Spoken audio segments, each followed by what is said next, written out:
s'ouvre sur des décrets du chef de l'État. Décret D 2022-0569 PRJ CNRD SGG portant attribution, organisation et fonctionnement de l'Agence de promotion des investissements privés APIP Guinée. Le président de la République, vu la charte de la transition décrète, chapitre 1, disposition générale, l'Agence de promotion des investissements privés, en abrégé APIP Guinée, est un établissement public à caractère administratif doté de la personnalité juridique et jouissant de l'autonomie financière et de gestion.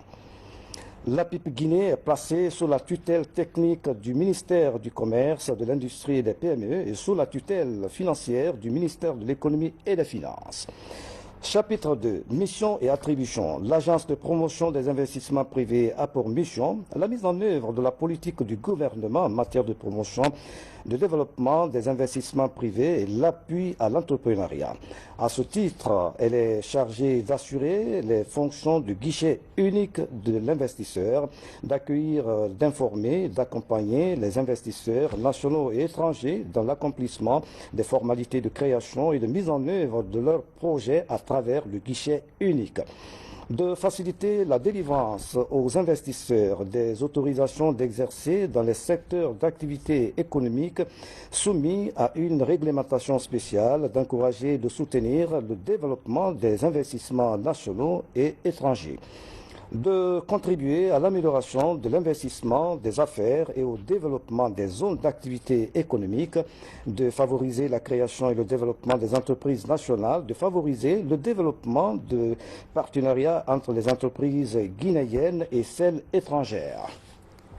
de collaborer avec le ministère technique à la réalisation d'infrastructures compétitives et attractives à l'intention des investisseurs, d'assurer le suivi et l'évaluation des actions de promotion des investissements et proposer aux autorités compétentes les mesures organisationnelles et nécessaires pour lever les contraintes identifiées, d'offrir un appui technique aux entreprises nationales pour la promotion des investissements privés, d'aider à la formalisation et à la structuration des entreprises informelles, de faciliter les échanges et concertations entre le secteur public et le secteur privé, d'initier, de formuler des propositions relatives aux préoccupations du secteur privé,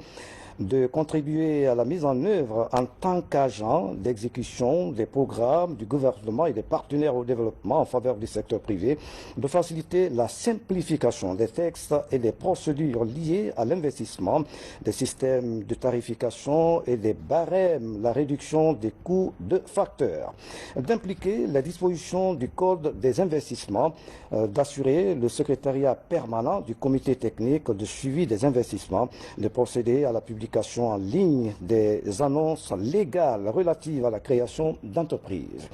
Chapitre 5. Disposition finale. Le présent décret qui abroge toute disposition antérieure contraire prend effet à compter de la date de sa signature et sera enregistré et publié au journal officiel de la République qu'on a créé le 7 décembre 2022, signé Colonel Mamadi Doumbouya, chef de l'État. Décret D 2022-0570 PRJ CNRD SGG portant attribution, organisation et fonctionnement de l'Observatoire national de protection sociale et des violences basées sur le genre. Le président de la République, vu la charte de la transition décrète, chapitre 1, disposition générale, l'Observatoire national de protection sociale et des violences basées sur le genre, en abrégé ONPS-VBG, est un établissement public à caractère administratif doté de la personnalité juridique et jouissant de l'autonomie financière et de gestion. L'Observatoire national de protection sociale et des violences basées sur le genre est placé sous la tutelle technique du ministère de la promotion féminine, de l'enfance et des personnes vulnérables et sous la tutelle financière du ministère en charge des Finances. L'Observatoire national de protection sociale et des violences basées sur le genre est de niveau hiérarchique équivalent à celui d'une direction de l'administration centrale. Chapitre 2, mission et attributions. L'Observatoire national de protection sociale et des violences basées sur le genre a pour mission de recueillir et d'analyser les données dans le domaine de la protection sociale et des violences basées sur le genre.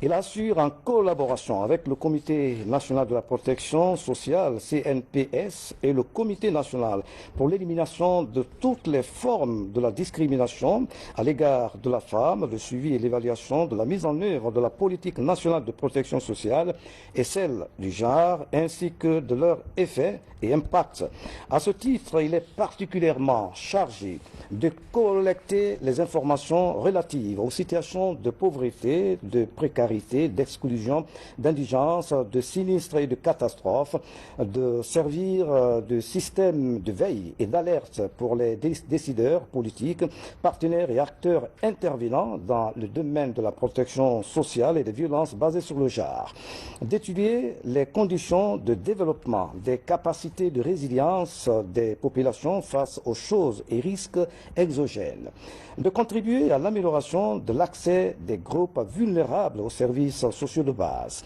Chapitre 6, disposition finale. Les détails de l'organisation et le mode de fonctionnement de l'Observatoire national de protection sociale et des violences basées sur le genre sont déterminés par le directeur général après avis du conseil d'administration. Le présent décret qui abroge toute disposition antérieure contraire prend effet à compter de la date de sa signature et sera enregistré et publié au journal officiel de la République, Conakry, le 7 décembre 2022, signé colonel Mamadi Doumbouya, chef de l'État. Décret D 2022-0571 PRG CNRD SGG portant attribution, organisation et fonctionnement du Centre national d'orthopédie.